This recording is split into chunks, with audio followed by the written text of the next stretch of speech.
कर्मों में आसक्ति होने की पहचान क्या है? अगर क्रियमाण वर्तमान में किए जाने वाले कर्मों की पूर्ति अपूर्ति में और उनसे मिलने वाले तत्कालिक फल की प्राप्ति अप्राप्ति में अर्थात सिद्धि असिद्धि में मनुष्य निर्विकार नहीं रहता, हालांकि उसके अंतःकरण में हर्ष शोक आदि विकार होते हैं, तो समझना चाहिए कि उसकी कर्मों में और उनके तात्कालिक फल की आसक्ति रह गई है। इंद्रियों के अर्थों में और कर्मों में आसक्त ना होने का मतलब यह हुआ कि खुद चिन्मय परमात्मा का अंश होने से नित्य अपरिवर्तनशील है और पदार्थ और क्रियाएं प्रकृति का कार्य होने से नित्य निरंतर बदलते रहते हैं। हालांकि जब खुद उन परिवर्तनशील पदार्थों और क्रियाओं में आसक्त हो जाता है, तब ये उनके अधीन हो जाता है और बार बार जन्म मरण रूप महान दुखों का अनुभव करता रहता है। और उन पदार्थों और क्रियाओं से अर्थात प्रकृति से सर्वथा मुक्त होने के लिए भगवान ने दो विभाग बताए हैं कि ना तो इंद्रियों के अर्थों में अर्थात पदार्थों में आसक्ति करें और ना कर्मों में क्रियाओं में आसक्ति करें। ऐसा करने पर मनुष्य योगारूढ़ हो जाता है।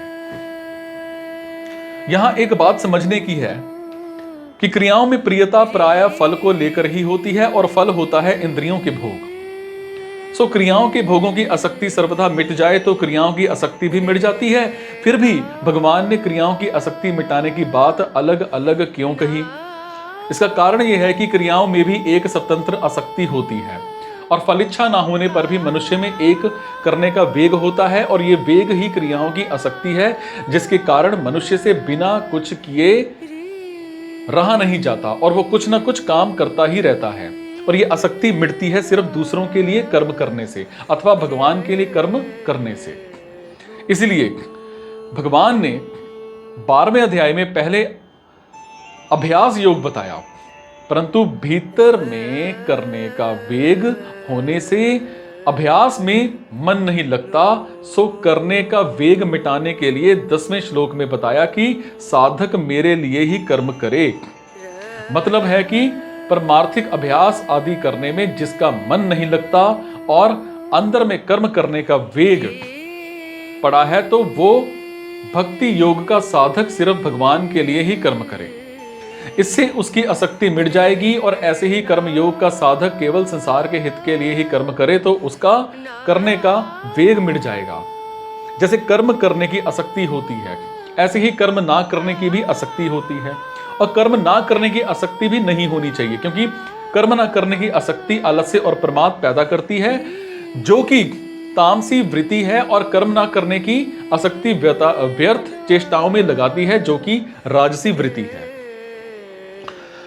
वो योगारूढ़ कितने दिनों में, कितने महीनों में अथवा कितने वर्षों में होगा, इसके लिए भगवान यदा और तदा पद देकर बताते हैं कि जिस काल में मनुष्य इंद्रियों के अर्थों में और क्रियाओं में सर्वथा आसक्ति रहित हो जाता है, तभी वो योगारूढ़ हो जाता है। जैसे किसी ने ये निश्चय कर लिया कि मैं आज से कभी इच्छा पूर्ति का सुख नहीं लूंगा, अगर वो अपने इस निश्चय मतलब प्रतिज्ञा पर दृढ़ रहे, तो वो आज ही योगारूढ़ हो गया। इस बात को बताने के लिए ही भगवान ने यदा और तदा पदों के साथ ही पद लिया है। पदार्थों और क्रियाओं में आसक्ति करने और ना करने में भगवान ने मनुष्य मात्र को यह स्वतंत्रता दी है कि तुम साक्षात मेरे अंश हो, और ये पदार्थ और क्रियाएं प्रकृति जन्य हैं, और इनमें पदार्थ भी उत्पन्न और नष्ट होने वाले हैं, और क्रियाओं का भी आरंभ और अंत हो जाता है, और ये नित्य रहने वाले नहीं हैं, और तुम नित्य रहने वाले हो।